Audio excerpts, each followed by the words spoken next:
Class good morning. आइए आज का इंग्लिश मीनिंग का क्लास प्रारंभ करते हैं। आज का पहला मीनिंग है अबाउट। अबाउट मतलब होता है किसी के बारे में, किसी के बारे में जो भी जानकारी है, या दूसरे सेंस में प्रयोग हुआ यह आसपास, जैसे कोई मात्रा तोल रहा है। आगे है एबव। एबव मतलब हाइट पर या ऊंचाई पर। आगे है अब्रेशन। अब्रेशन मतलब होता है घिसाई, दो चीजों का रगड़। आगे है एब्रेसिव। एब्रेसिव मतलब होता है किसी के सतह उसको रगड़ के चमका देते हैं, घर्षण पैदा करते हैं, उसको अलग से निखार देते हैं।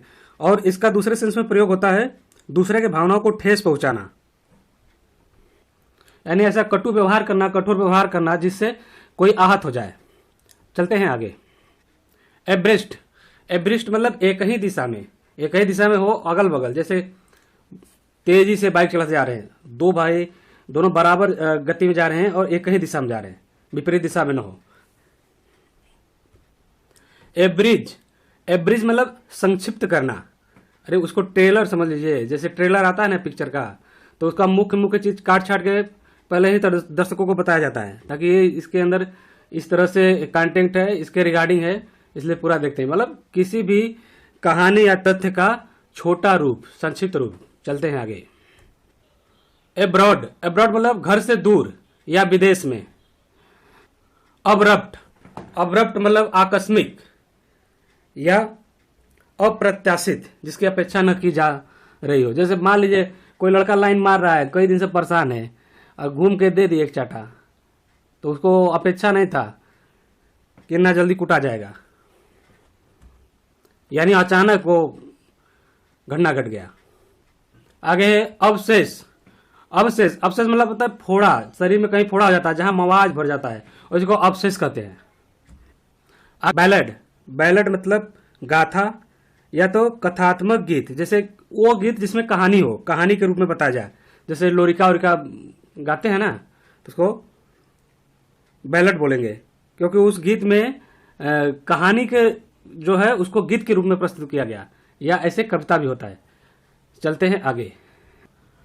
बैलास्ट। बैलास्ट मतलब क्या होता है, इसको ऐसे समझिए, जहाज को, पानी का जहाज जो है उसको स्थिर रखने के लिए रखा गया भारी सामान, या फिर रेलवे लाइन पे बीच बीच में जो गिट्टी रहता है ना, देखते होंगे मोटा मोटा गिट्टी रहता है, उसको भी बैलेस्ट कहते हैं।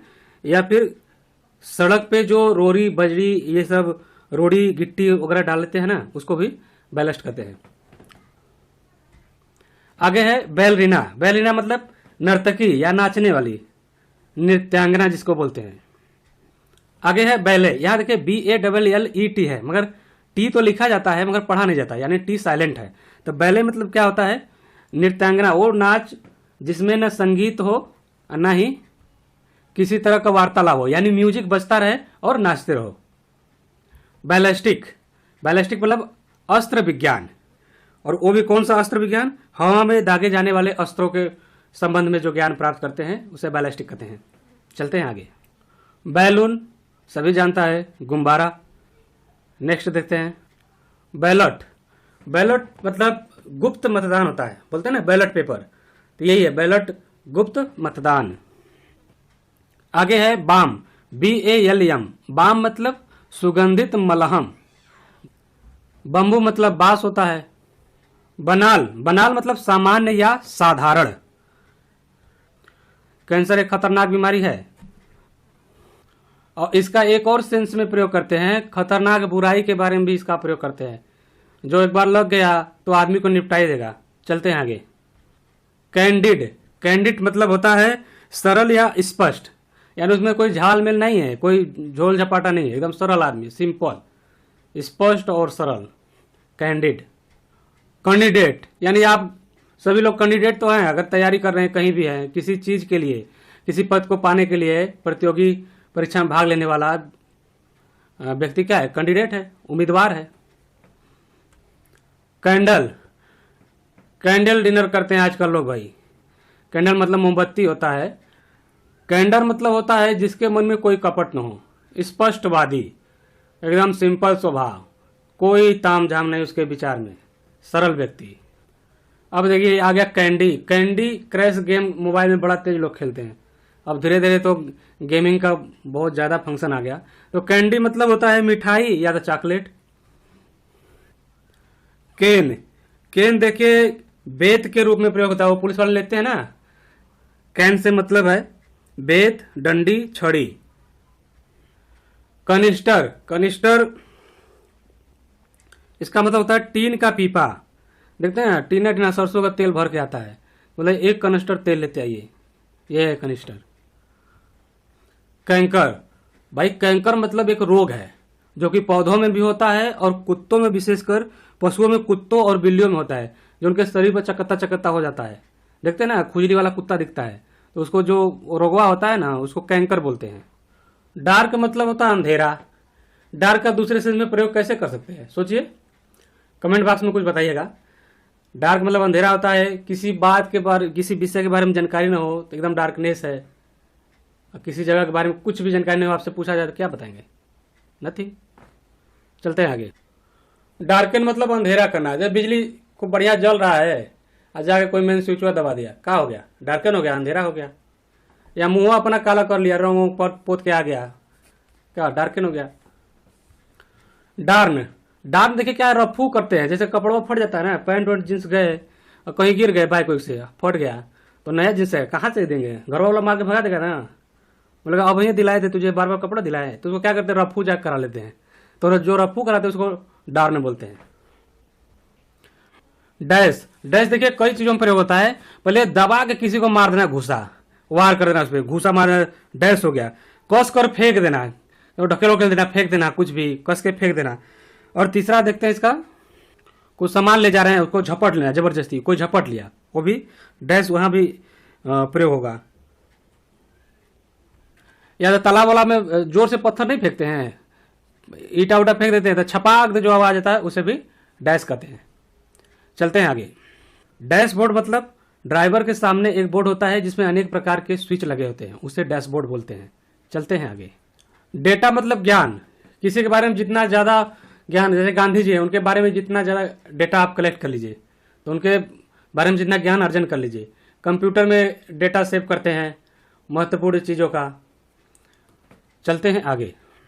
डेटाबेस, अब डेटाबेस से क्या अभिप्राय है, कंप्यूटर में, अपने पीसी में, लैपटॉप में, कहीं भी संग्रहित विशाल तथ्य सामग्री, मतलब उस किसी भी चीज के बारे में ज्यादा से ज्यादा ज्ञान उसमें सेव किया गया हो, उसे डेटाबेस कहते हैं।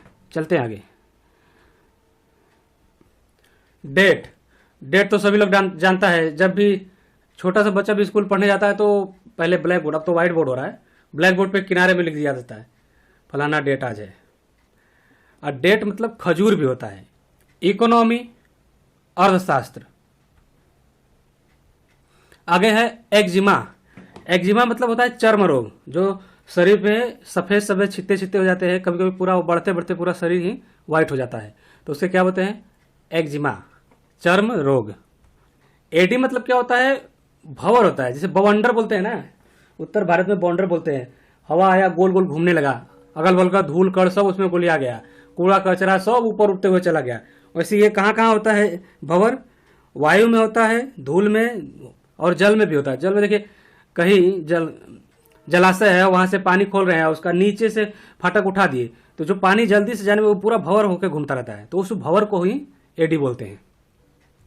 एज, EDGE, एज, एज मतलब होता है किसी समतल भूमि की बाहरी सीमा, कोई समतल भूमि है उसका बाहरी सीमा, किनारा या कोर, तो उसका जो कोर होता है, किनारा होता है, उसको क्या बोलते हैं, एज बोलते हैं। Spelling EDGE। देखिए एक होता है एज, AGE, एज मतलब उम्र होता है, आयु होता है, और यह एज किसी समतल भूमि का बाहरी किनारा, इसी सेंस में यह प्रयोग किया जाता है। देखिए मैं मीनिंग हर एक का नहीं बोलता हूँ, ऑक्सफोर्ड डिक्शनरी आप लोग परचेज कर लीजिए जिसके पास नहीं है। आप बस, मैं ये वीडियो इसलिए बनाता हूँ ताकि ऑडियो फॉर्म में आप लोग सुनते रहिए, पढ़ने का झंझट खत्म हो, दिमाग में एक माइंड सेट बनता जाए कि हाँ इसका मतलब वो है। जब रिवीजन करना होगा तो एक दो बार और वीडियो देखिए, फिर रिवीजन करना होगा तो ऑक्सफोर्ड डिक्शनरी उठाएंगे, एक एक दिन में ढेर सारा लंबा मीनिंग कवर कर लेंगे। एज वेज, वो वाला एज वेज नहीं कि का आयु है, इसका मतलब होता है धार या किनारे को बाहर के तरफ किए हुए या बाहर की तरफ उसका रुख किया हुआ। धार है, जैसे तलवार का धार है, अपनी तरफ गर्दन की तरफ थोड़ी करेंगे, बाहर की तरफ ले खड़ा रहेंगे ना, एज वेज उसको बोलते हैं। तो आज के लिए दोस्तों बस इतना ही, और भैया लाइक और शेयर सब्सक्राइब कर लीजिए, मजा आने वाला है।